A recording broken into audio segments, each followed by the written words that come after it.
নমস্কার বন্ধুরা, পিউ কিচেনে তোমাদেরকে আরও একবার স্বাগত জানিয়ে আজকে রেসিপিটা শুরু করছি। আশা করি সকলেই তোমরা ভালো আছো, সুস্থ আছো। আমিও ভীষণ ভালো আছি। বন্ধুরা, আজকে তোমাদের সাথে শেয়ার করব বাড়ির তৈরি খাঁটি গাওয়া ঘি। দুধের স্বর ফেলে না দিয়ে কিভাবে দুধের স্বর থেকে ঘি তৈরি করতে হয় বন্ধুরা, সেটাই তোমাদের সাথে আজকে আমি শেয়ার করব। তো চলো বন্ধুরা, রেসিপিটা শুরু করে দিই। আমি একটা ফ্রাইং প্যান গ্যাসে বসিয়ে দিয়েছি। এখানে যে দুধটা তোমরা দেখতে পাচ্ছ সকালে জাল দিয়ে রেখেছিলাম, ওপরে একটা মোটা লেয়ার পড়ে আছে দুধের স্বরের। দুধের স্বর সমেত লেয়ারটা আমি নিয়ে নিচ্ছি।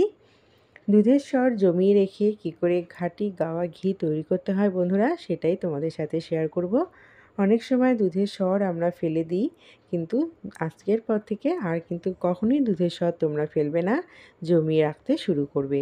প্রথমে দেখো, আমি গ্যাসটা জ্বালিয়ে দিয়েছি এবং দুধটাকে ভালো মতো 3-4 বার আমি জাল দিয়ে নিয়েছি। ওপরে একটা মোটা লেয়ার কিন্তু পড়ে গেছে। এখন এর মধ্যে আমি মালাই নিয়ে নেব। 6 মাস ধরে কন্টিনিউ দুধের স্বর আমি জমিয়ে রেখে রেখে এই মালাইটা বানিয়েছি বন্ধুরা। ফ্রিজে রেখে দিতে হবে, বাটির মধ্যে স্বরটা তুলে রাখতে হবে, কারণ বাড়ির বাচ্চারা তো স্বর খেতে চায় না। তাই স্বরটা ফেলে না দিয়ে কিভাবে কাজে লাগানো যায় তোমরা আজকে সেটাই দেখতে পাবে আজকের ভিডিওতে। আজকের রেসিপিটা যদি তোমাদের ভালো লেগে থাকে বন্ধুরা, পুরো ভিডিওটা দেখার পর অবশ্যই লাইক করে দিও এবং কমেন্ট বক্সে তোমাদের মতামত জানিও। আর বেশি বেশি করে শেয়ার করে দিও সকল বন্ধুদের কাছে। যদি কোনো নতুন বন্ধু এসে থাকো আমার চ্যানেলে, প্লিজ চ্যানেলটিকে সাবস্ক্রাইব করে পাশে থাকা বেল বাটনটি প্রেস করে দিও। বন্ধুরা, এখন আমি মালাইটা দেওয়ার পর গ্যাসের ফ্লেমটাকে মিডিয়াম আঁচে রেখেছি। কন্টিনিউ কিন্তু নাড়াচাড়া করে যেতে হবে। দুধের স্বরটা একদম মিলিয়ে যাবে, তাই ঘাবড়ানোর কোনো কারণ নেই। যেহেতু তোমরা চাকা মতো দেখতে পাচ্ছ, ওটা কিছুক্ষণ পর কিন্তু মিলিয়ে যাবে। এখন এর মধ্যে আমি 3 চামচ চিনি ব্যবহার করব, মানে 3 টেবিল স্পুন চিনি। বন্ধুরা, ঘি তৈরি করার সময় যদি চিনি ব্যবহার করা হয় তাহলে কিন্তু অনেক উপকার পাওয়া যায়। যেমন অনেকের স্কিনে অনেক রকম সমস্যা থেকে থাকে, সেই সমস্যা দূর হয়ে যাবে, মাথার নতুন চুল গজানো শুরু করবে, স্কিন চকচক হয়ে উঠবে। এছাড়া ডায়াবেটিস রোগীদের কিন্তু নিয়মিত যদি এরকম ঘি, বাড়ির তৈরি ঘি 1 চামচ করে প্রতিদিন খাওয়ানো যায়, তাহলে কিন্তু অনেক উপকার পাওয়া যাবে। তাই চিনি মেশানোটা কিন্তু ভীষণই একটা ইম্পর্টেন্ট পার্ট। আর আমি এর মধ্যে 2টো এলাচ দিয়েছি বন্ধুরা, একটু অন্যরকম ফ্লেভারটা আসবে, এলাচের একটা সুন্দর গন্ধ আসবে। বন্ধুরা, এটা পুরোপুরি অপশনাল। তো চলো, এখন দেখো কন্টিনিউ নাড়াচাড়া করতে করতে আমার দুধের স্বরটা কিন্তু অনেকটাই ভাজা হয়ে এসেছে। আমি গ্যাসের আঁচটাকে মিডিয়ামে রেখেছি এবং কন্টিনিউ নাড়াচাড়া করতে হবে, এবং এই কাজটা কিন্তু অনেকটা ধৈর্য নিয়ে করতে হবে। তাড়াহুড়ো করে করলে কিন্তু একদমই পুড়ে যাবে দুধের স্বরটা, আর ঘিটা বেরিয়ে আসবে না। আর প্রথম দিকে দুধের স্বরটা যদি পুড়ে যায় তাহলে গন্ধটাও অন্যরকম লাগবে, এবং যে পরিমাণ ঘি আমরা আশা করছি সেই পরিমাণ ঘি কিন্তু বেরিয়ে আসবে না। তাই কন্টিনিউ মিডিয়াম আঁচে নাড়াচাড়া করতে হবে, কখনো আবার আঁচটাকে একটু কমিয়ে দিতে হবে। তোমরা আশা করি দেখে বুঝতে পারছো এবং কতটা ঘি বেরিয়ে আসছে বন্ধুরা, তোমরা দেখতে থাকো। আর কি করে দুধের স্বর থেকে আমি ঘি বানাচ্ছি সেটা কিন্তু পুরো ভিডিওটা দেখলেই তোমাদের ভীষণ ভালো লাগবে এবং অনেকটা উপকৃত হবে। এইরকমভাবে কন্টিনিউ নাড়াচাড়া করতে করতে সাইড দিয়ে ঘিটা বেরিয়ে আসছে, তোমরা দেখতে পাচ্ছ। এইরকমভাবেই আমাকে কন্টিনিউ নাড়াচাড়া করে যেতে হবে। আর এটা যদি অ্যালুমিনিয়াম অথবা লোহার কড়া হয় তাহলে খুব ভালো হয়। ননস্টিকের কড়াইতেও এটা তৈরি করা যেতে পারে, যেটা আমি বানাচ্ছি। এতে কী হবে, সাইডগুলো পুড়ে গেলেও কিন্তু খুব একটা অসুবিধা হবে না, কিন্তু অ্যালুমিনিয়াম লোহার কড়াইতে কিন্তু একটু পুড়ে গেলে অসুবিধায় পড়তে হয়।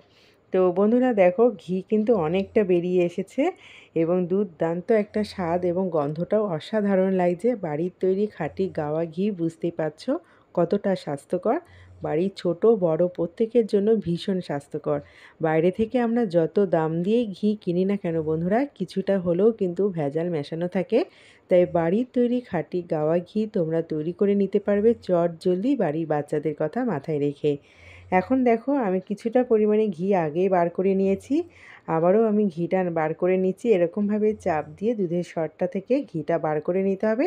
তবে এই কাজটি একটি ছেঁকনির মাধ্যমে অথবা কাপড়ের মাধ্যমে ছেঁকে নিলে কিন্তু খুব ভালো হয়, যেটা আমি করছি বন্ধুরা। এরকমভাবে কিছুক্ষণ পর পর আমি ঘিটাকে ছেঁকে নেব। আবারও আমি গ্যাসের ফ্লেমে দুধের স্বরটাকে ভালো মতো ভেজে নেব। তারপর আবার এখান থেকে আমি কিছুটা পরিমাণে এরকম চাপ দিয়ে আমি কিন্তু ঘিটা বার করে নেব। তবে এটা আমার এখন লাস্ট পার্ট। এরপরে কিন্তু আর আমি কোনো রকম ভাজাভাজি করব না, কারণ আর কোনো রকম ঘি এখান থেকে বেরোনোর মতো নেই। যতটা ছিল আমার বেরিয়ে গেছে। মোটামুটি প্রায় 50 গ্রাম মতো ঘি বেরিয়েছে আমার 6 মাসের দুধের সর থেকে। তাহলে বুঝতেই পারলে বন্ধুরা কতটা উপকার। দুধের সর ফেলে না দিয়ে এখন থেকে জমানো শুরু করে দাও। পরবর্তী ঘি তোমরাও পারবে তৈরি করে নিতে। কতটা সুন্দর স্বাস্থ্যকর হয়েছে, দেখতেও কিন্তু অসাধারণ লাগছে। এখন ঘিটা একদমই প্রচণ্ড গরম, তাই এখন আমি ঠান্ডা করার জন্য সাইডে রেখে দেবো। দুধের সরটা তোমাদের দেখিয়ে দিচ্ছি বন্ধুরা, ভাজতে ভাজতে ঠিক এরকম পর্যায়ে চলে এসেছে। আর এটা কিন্তু এখন আমার কোনো কাজে লাগবে না, তাই এটাকে আমি এখন ফেলে দেবো। দুধের সরটা দিয়ে আমি যে ঘিটা বানিয়েছিলাম বন্ধুরা, দেখো কতটা সুন্দর দেখতে লাগছে এবং খেতেও অসাধারণ স্বাদ। এর গন্ধ ফ্লেভার কিন্তু অতুলনীয়, এর কোনো তুলনাই হয় না। এটা ভীষণ স্বাস্থ্যকর। এখন একটা বোতলের মধ্যে ঘিটাকে আমি ঢেলে নিচ্ছি। আজকের রেসিপিটা তোমাদের কেমন লাগলো বন্ধুরা, অবশ্যই কমেন্ট বক্সে জানাবে।